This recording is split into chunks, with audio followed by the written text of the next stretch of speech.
All right, it's another episode of the Cedric Maxwell podcast. I am Josue Pavone. Cedric Maxwell's here, of course, and the NBA season has kicked off. The Boston Celtics grabbing that huge win against the Philadelphia 76ers. I say huge for a reason. I mean, there's a lot of reasons. We'll get through it.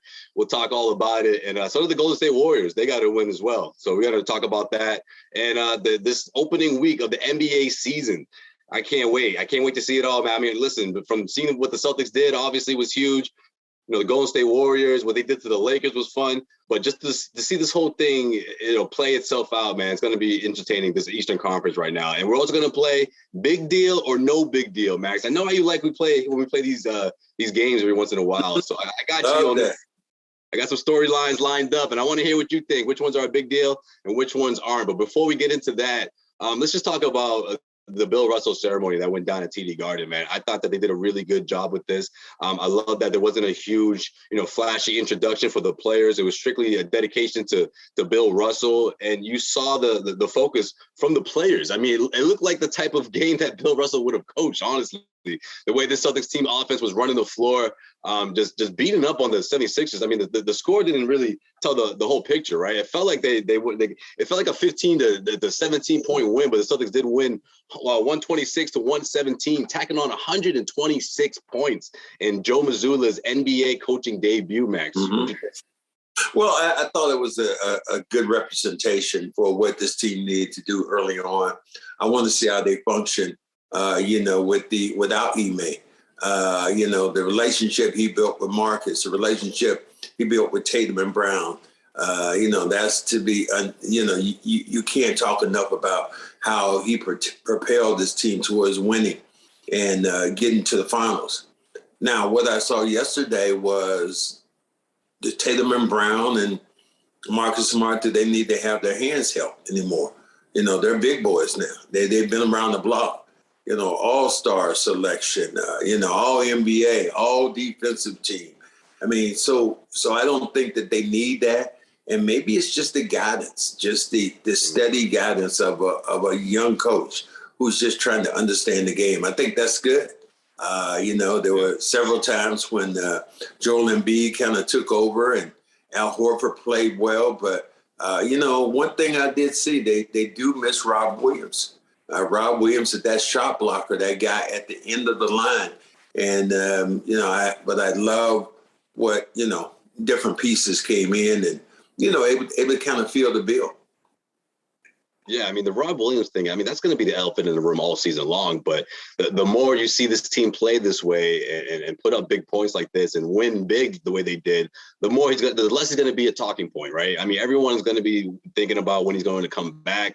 It looks like it's going to be in 2023. But if this team can sort of weather the storm until then, I mean, they should be in good shape. And I'm with you, Max. I feel like it was the ongoing theme throughout has been like the first day of school, right? I mean, Jayson Tatum talked about it. The guys on NBA TV talked about it. Man, it's like the first day of school. Everyone's excited.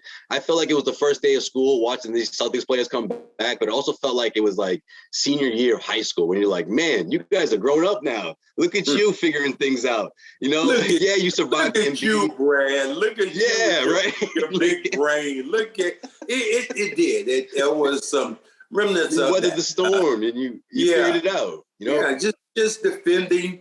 A couple of times it was real funky when I saw the Defensive Player of the Year, Marcus Smart, lined up against Joel Embiid and did a great job of stripping him away from the ball. One time in particular, Joel Embiid picked up another foul where he knocked Marcus out of the way. Marcus, what do you think of that play, by the way? Was that dirty? Was that basketball play? What do you think? On Marcus's part, yeah, there was. The grabbing of the leg, there was, he was just trying. I think he was just trying to grab his leg. I can't necessarily say it was dirty. I think he just tried to grab his leg, slow it down. But Embiid, the way he fell down, I think, really agitated the whole situation. I don't think there would have been that much, but Joel Embiid really tried to twist Marcus's arm off. So, I like that, the fact that Joel Embiid, he can be a little nasty. And I like that for the 76ers team. They'll need him to do that. Yeah, I thought about the Dwayne Wade, arm grab on Rondo. I mean, People who've been watching this team of a certain age, they remember that. When you see the way he pulled it on the replay, I was like, whoa. I mean, Marcus could have really gotten hurt there, and I think that's why he reacted the way he did. Yeah, he did. He reacted. I think on both parts it was a little touchy. But that's what happens in real competitive sports and games. That you're going to have guys who are going to push guys away, going to knock people away. Those things are going to happen. Absolutely. All right. Well, let's kick off this big deal, no big deal. Let's start right here. We're already here, right, with the Celtics. Okay. So let's start with the Celtics one, right? Like I said, right, Celtics scored 126 points. The offense was explosive, especially in that second half. Jayson Tatum and Jaylen Brown, they each had 35 points, combined for 70. The last duo to do that was Chamberlain and Jerry West. They did that in 1969. The first duo to do that in the season opener, and that's how long it's been. It's 1969. So I ask you, Max, is this a big deal or no big deal? Because it's that time of the year where people can get overly excited, or they can just put their expectations a little too high. What do you? I think no big deal. No big deal with this, because I don't see either one of these players averaging 30 points a game this year. So I just think that is the way the 76ers played them. They gave them a lot of shots. And for me, it's more, what I want to see and what I saw a little bit more was Tatum rebounding the basketball, Tatum giving assists, Brown assisting others. That to me is more important when you think about what they're going to do on their offensive end. So Max, the last time we spoke, it was the talk of the city, or the talk of the NBA rather, was what happened between Draymond Green and Jordan Poole. The TMZ video that came out from the practice and the punch that everyone was talking about going into this. Now, Draymond Green was fined. He was not suspended for what he did. So I guess it's sort of a two-parter here. I mean, in that sense, but then also the way that we saw this, what they did to the Lakers, blowout win on ring ceremony night. After seeing all that, the way these guys came together, big deal or no big deal? No big deal. No big deal with that. So they're over this. This is going to be not going to get talked about. I think the Warriors constituted with their veteran players, guys who've been there before, Steve Kerr. And Steve Kerr will tell you, Steve Kerr got punched in the eye by Michael Jordan, and they went on to win a championship. Those things happen. Simply put, it was the tape that did it. That was all. Yeah. If it hadn't been for the tape, nobody, unless you saw Jordan Poole the next day and he had a black eye, but nobody would have thought that much about it, because guys get into that kind of stuff a lot. Was it over-aggressive? Yeah, I'd say on Draymond's part, the way he punched him. But, the thing about it, you look at it and going, okay, those things happen. And that's a veteran basketball club led by probably two of the greatest shooters ever to play the game. They passed the ball. They had, I think, 30-plus assists in that game. They ran around the Lakers like they were standing still. And with that being said, from the other side of that matchup, we're talking about the Warriors. Let's talk a little bit about the Lakers. 123-109 was the final score. Blowout win for the Golden State Warriors. Have a lot of people talking about, well, how good is this Lakers team? Big deal or no big deal, getting blown out by the champs. Does that mean this team is really that far from competing for a championship? I don't think the score, but the way they played really was disappointing if you're a Laker fan, because you had great performances from Anthony Davis and LeBron, and you still got blown out. Yeah. The thing that if you're a Laker fan, what you have to look at is who else is going to score the ball for you, or can they score the ball for you? Westbrook looks like he's essentially checked out, and if you're looking at Patrick Beverley as your three-point threat, then I think you got a long, long ways to go. But not a really big deal. Not to put the nail in the coffin early on for the Lakers. They got a lot of playing to do. But boy, there's some teams out there in the West that are waiting for them. I mean, I look at their next game that they play when they play the Clippers, and that's going to be another big game for them. Every deep playoff run starts with building an amazing team. Doing the same for your business doesn't take a room full of scouts. You just need Indeed. Indeed is the hiring platform where you can attract, interview, and hire all in one place. Don't spend hours on multiple job sites looking for candidates with the right skills when you can do it all with Indeed. Find top talent fast with Indeed's suite of powerful hiring tools like Indeed Instant Match, assessments, and virtual interviews. Hate waiting? Indeed's US data shows over 80% of Indeed employers find quality candidates whose resume on Indeed matches their job description the moment they sponsor a job. Something I love about Indeed is that it makes hiring all in one place so easy because of virtual interview, which is commonplace in today's society. Don't make your candidates jump through hoops. Indeed's virtual interview tool means there's nothing to download, just click and talk. With virtual interviews, Indeed saves time. You can message, schedule, and interview top talent all in one place. Indeed makes it easy to connect with your applicants. No need to install anything extra. Indeed's virtual interview tools works from your browser. Indeed saves you headaches. Interview virtually with no downloads, plugins, or purchases. You can do it all in one place with Indeed. After using Indeed's virtual interviews, most employers say that it saved them days of hiring time, according to Indeed Data US. On average, applicants who scored proficient or higher on their reliability assessments were twice as likely to be on time for work, according to Indeed Data US. Join over 3 million businesses worldwide using Indeed to hire great talent fast. Indeed knows you're growing your own business. You have to make every dollar count. That's why when you sponsor a job, you only pay for quality applications from resumes in our database matching your job description. Just go to Indeed.com/Maxwell. That's Indeed.com/Maxwell. Terms and conditions apply. Cost per applications, pricing not available for everyone. Needs to hire? You need Indeed. I mean, I'm with you because I don't think it's a big deal because it's something that we already knew, right? I think that's how far behind they are from the Lakers, in my opinion. I mean, this team isn't going to be a top 3 or top 4 team unless they make a drastic change, right? Unless they address the shooting concerns, guys that can really complement LeBron and Anthony Davis. I mean, the whole Buddy Hield trade thing, I thought that's the kind of weapon that this team could have used. I mean, whatever happened with those trade talks, maybe they happen again.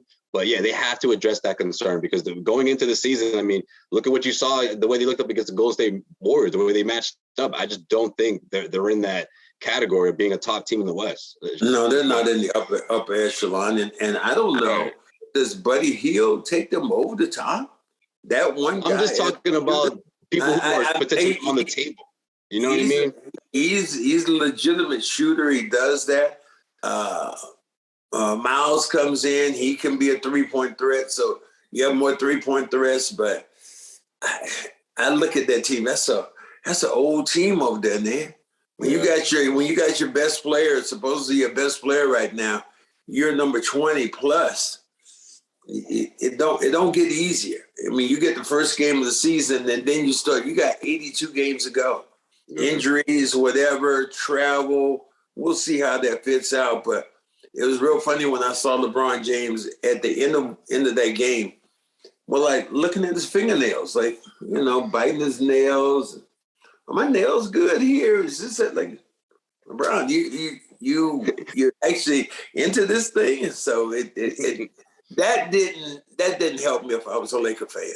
He's got a lot on his mind, Max. That's what that means, in my opinion. And he had to watch the ring ceremony. You know what he's wondering? Am I ever going to be able to do this again? Like, in sense of getting another championship. You know what? He's got a lot on his mind. No. Michael Wilborn said it best today, and I heard him on I think he was on Get Up, and he said, whatever happens right now does not define LeBron James' legacy.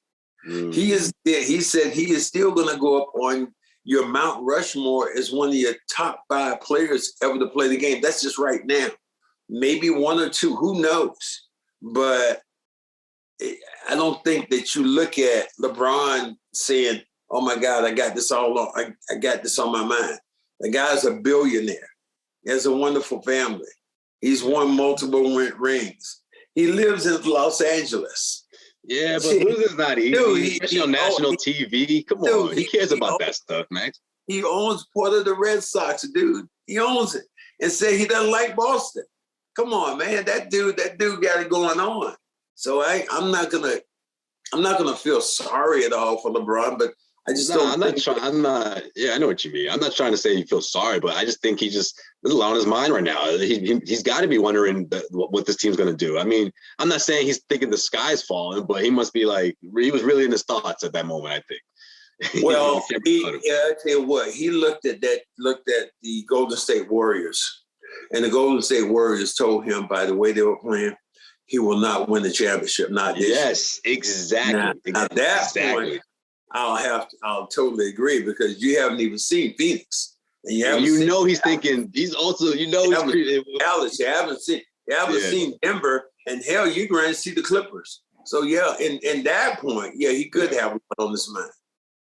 And part of him is saying, "Yo, they're still doing this with the same team." He doesn't know what that looks like, Max. He has no idea what that looks like. 8 years, damn. Y'all still winning championship. Y'all still out here beating my ass. Like, you know what I mean? He's got to be thinking that. But I digress. All right, big deal, no big deal. Robert Williams underwent a PRP injection, according to Shams of The Athletic. He says now they're talking about January, towards the second half of the regular season. My guess has always been the All-Star break, but it seems like that's going to definitely be the case in terms of him coming back. December, January, potentially, or excuse me, December, January, or even later than that. Big deal, no big deal. I don't think it's a big deal right now. It will be as it looms forward, because what you want is some to be cohesive and have some continuity. And he's the guy, when the Celtics played their best basketball last year for a 30, 40 game period, Robert Williams was that consistent thing in the middle, blocking shots, getting rebounds, running the floor. You know, he made a huge difference, especially when he's playing alongside Al. You know, I love, he was even to the point where he was reliable at the free throw line, knocking down free throws in critical situations. So Rob Williams has made some strides, but without him, it will become a bigger deal the longer he's not in the lineup. Sorry, I'll ask my man right here, still looking over my shoulders, a young Cedric Maxwell, my protege. Cornbread, what you think? Oh, Cornbread, like, yeah, I think you're right, man. I think you want to shake your head, dog, shake your head. He's shaking his head like, yeah, it might work, yeah. If you were to tell him what the future holds, man, I don't think he'd believe you. What do you think? Let me see. You're gonna be a Finals MVP. You're gonna have your jersey retired by the Boston Celtics. You're gonna work 26 years in broadcasting with two championships. Come on, don't sell yourself short now. Two championships. Like he might go, yeah, that's a bit much. That's more Hollywood. That's a lot. I don't know.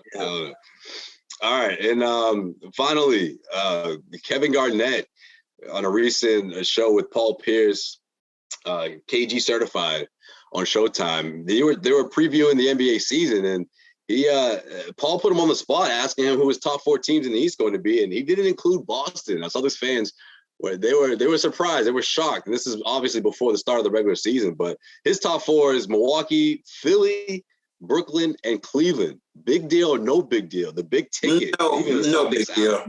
No big deal. The big ticket didn't get us right. I don't buy that at all. I love Cleveland. I've talked about them. Yeah, that's your squad. I don't see Cleveland being better than the Celtics. So, where does Brooklyn fit in all this? Because I'm surprised. A lot of people they're just throwing Brooklyn into the top 4. I think because they're looking at it saying Kyrie's going to have a banner year. Durant is Durant. Mm. The big clue here is going to be what happens with Ben Simmons. And if Ben Simmons plays well, people have said he can be, if he's an all-star or near that, they're going to be in the mix. Is there a good chance that this could be the last year Durant and Kyrie play together?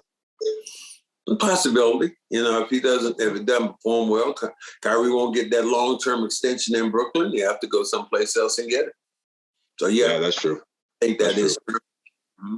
And this is I didn't have this listed as last. I put the KG thing last, but just talking about a little, what happened last night between the Celtics and 76ers, but are the Sixers in that boat in the sense of being like the Los Angeles Lakers, so to speak, of the East? because there's at least one sports writer that's saying that this is a problem after what he saw after game one. Like, the Philadelphia 76ers are not an Eastern Conference contender. Like, this guy's already out there saying it.